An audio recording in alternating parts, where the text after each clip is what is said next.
Je m'appelle Timothée Rennie. Je viens de Oxford, Massachusetts. And I wanted to talk about why we like our tour guide, Sarah.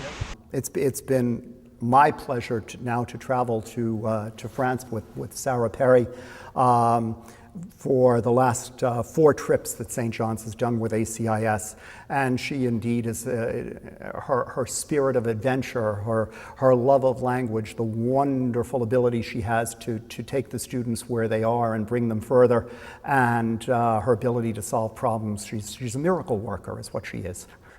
She was insane.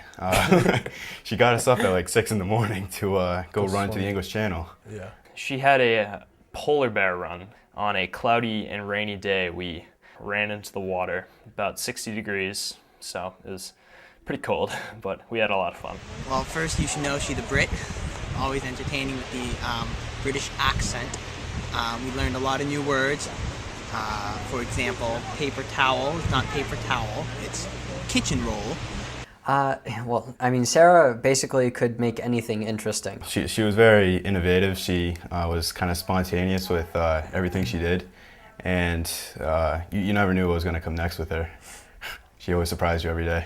We visited the Louvre on day 2, and of course the students were still quite exhausted. And Sarah Perry, of course, who has been our guide for now 4 trips, has a wonderful ability to read students' emotions and students' energy levels, and always has a trick up her sleeve. So she had taken extra ACIS walking tour guides of the Louvre, and as we were walking back to the hotel, she stopped them all and said that we were going to have a paper plane making competition, and then see which of the paper planes went the furthest.